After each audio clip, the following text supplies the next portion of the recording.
Ça prend beaucoup de temps, mais pour autant, c'est un enjeu essentiel de voir des usines revenir en France. Oui.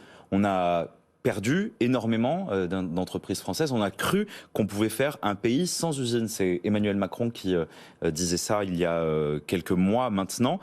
Selon vous, est-ce que le gouvernement, avec son plan de relance des startups industrielles aujourd'hui, c'est ça qui va permettre l'émergence et faciliter en fait l'arrivée de nouveaux acteurs dans le secteur de l'industrie? Oui, pour moi, 1 ou 2 milliards pour les startups industrielles, c'est plus de leur... Bon, c'est de l'argent. Hein. Il y a un message qui est intéressant là-dedans, qui est que sur un peu plus de 20 licornes françaises, vous n'avez qu'une seule qui fabrique des choses en France.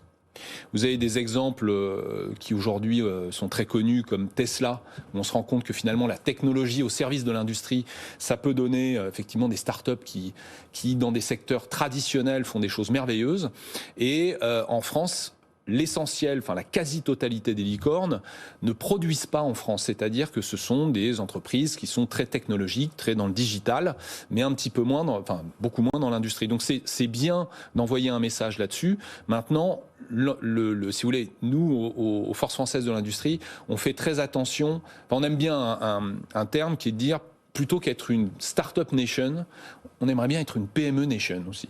Il y a beaucoup de choses à faire dans l'économie traditionnelle avec des entreprises qui existent déjà, qui ne demandent qu'à croître. Vous savez qu'aujourd'hui, on a un déficit sur les entreprises de taille intermédiaire qui est absolument considérable en France. Il se trouve que ce sont ces entreprises qui embauchent, qui innovent, qui forment, qui payent des impôts, etc.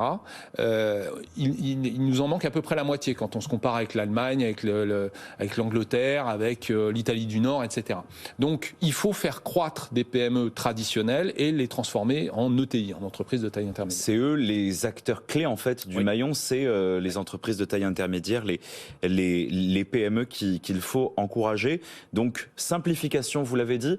Il y a d'autres ressorts qui peuvent relancer la réindustrialisation de la France? Alors, vous l'avez cité, mais effectivement, la baisse massive des impôts de production, ça fait effectivement des années que toutes les instances patronales le demandent, dans l'indifférence générale. Donc maintenant, il semblerait qu'on soit écouté là-dessus. Il y a déjà un effort qui a été fait, mais il faut aller plus loin. Plus loin, c'est ce que dit aussi le MEDEF, 35 milliards ouais. Il manque. Ouais. Bon, après, vous avez un effort de formation. Vous avez un effort, vous avez un effort culturel, vous avez un effort de... Il faut revaloriser un certain nombre de secteurs. On a des membres aux Forces françaises de l'industrie qui ont décidé de mettre des unités de production dans des endroits, dans des territoires en France où il y a des forts taux de chômage. Ils ont beaucoup de mal, alors qu'il y a beaucoup de chômeurs, à embaucher. Parce que les gens ne veulent pas aller bosser dans des usines.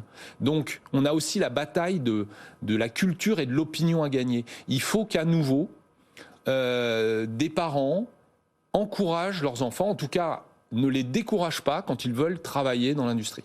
Donc c'est assez étonnant d'ailleurs parce qu'on voit avec The Great Resignation, comme disent les Américains, c'est-à-dire des gens qui démissionnent en masse d'un certain nombre de métiers qui sont très fumeux maintenant, et qui ont besoin de se rapprocher de métiers où ça a un sens, on voit clairement ce qu'on fait. Ouais. Bon bah écoutez, dans tout ce qui est artisanal, dans tout ce qui est production, vous voyez très clairement à quoi vous servez, vous pouvez fabriquer des choses, et donc ces secteurs-là, il faut les encourager, il faut redonner envie aux gens d'aller bosser là-dedans. Et il faut arrêter de se boucher le nez quand on dit, oh là là, il va y avoir un projet industriel, il va y avoir un atelier qui va s'ouvrir, ou ce genre de choses. Dépoussiérer l'image de l'industrie en France.